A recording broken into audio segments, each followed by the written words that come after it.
Energy source atau sumber energi. Sumber energi adalah segala sesuatu di sekitar kita yang mampu menghasilkan suatu energi, baik yang kecil maupun besar.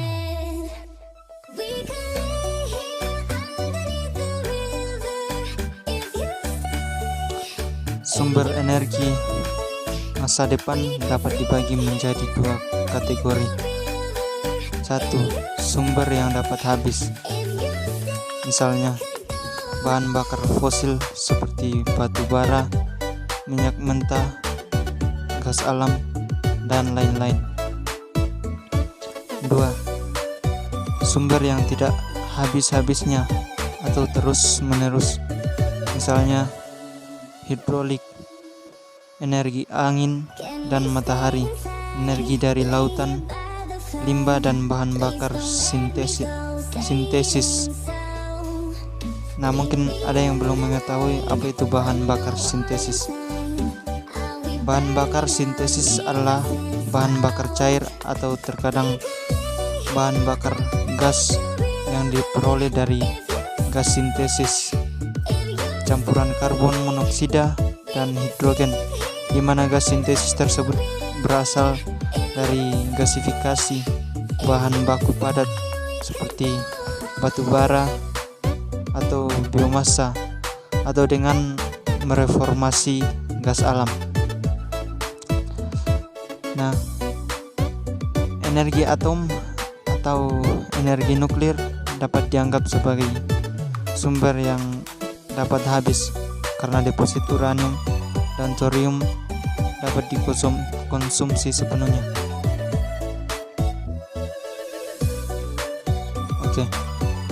Topik kedua, some related thermodynamic fundamentals atau hubungan termodinamika fundamental.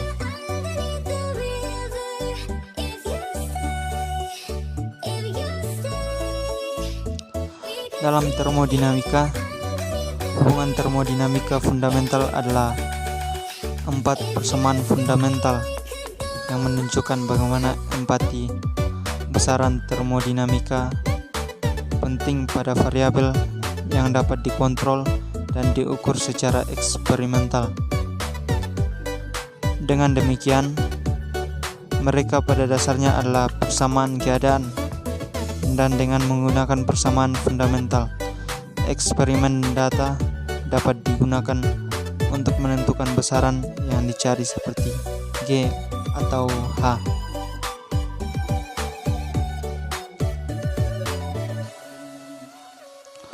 Hubungan tersebut umumnya dinyatakan sebagai perubahan mikroskopis dalam energi internal, dalam hal perubahan mikroskopis dalam entropi dan volume untuk sistem tertutup dalam thermal dengan cara berikut. Du sama dengan T ds dikurang P dV. Di sini U adalah energi dalam, T adalah suhu mutlak, S adalah entropi, P adalah tekanan, dan V adalah volume.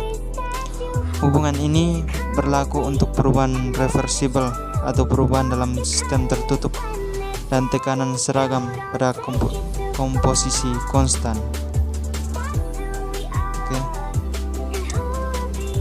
Berikutnya, combustion, stoichiometry, and thermochemical calculation.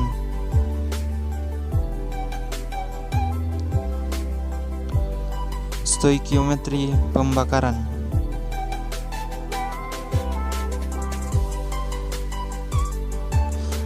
Kata stoichiometry berasal dari bahasa Yunani stoicheion yang berarti unsur. Proses pembakaran yang paling praktis terjadi ketika bahan bakar fosil atau bahan bakar yang berasal dari fosil terbakar dengan oksidator udara. Sebagian besar bahan bakar ini hanya mengandung unsur-unsur karbon, hidrogen, oksigen, nitrogen, dan belerang. Stoikiometri adalah untuk menentukan dengan tepat berapa banyak yang harus digunakan untuk sepenuhnya mengoksidasi bahan bakar menjadi produk karbon dioksida, uap air, nitrogen, dan sulfur dioksida. Ini tidak berarti pembakaran yang pasti lengkap dalam perangkat praktis tertentu. Namun demikian, campuran bahan bakar dengan udara yang benar secara stoikiometri didefinisikan sebagai campuran yang akan menghasilkan persis produk yang tercantum di atas dan tidak memiliki oksigen berlebih jika pembakaran telah selesai.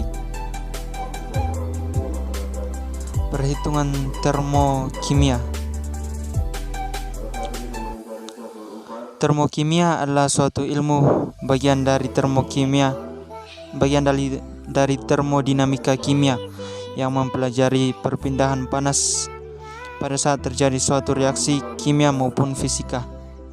Ilmu ini merupakan penerapan hukum termodinamika yang pertama. Persamaan termokimia hampir sama dengan persamaan stoikiometri, hanya ditambah dengan menyertakan perubahan entalpi delta H. Hukum Hess merupakan akibat dari pernyataan hukum termodinamika yang pertama. Hal ini didasarkan pada kenyataan bahwa total energi di alam semesta tidak dapat diciptakan maupun dihancurkan. Menurut hukum Hess, besarnya entalpi tidak bergantung pada tahap awal sampai akhir proses kimia.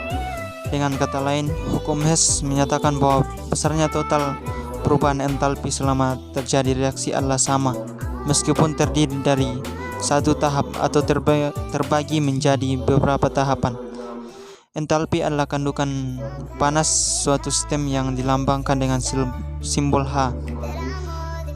Perubahan entalpi delta H didefinisikan sebagai jumlah perbedaan entalpi antara reaktan dan produk reaksi.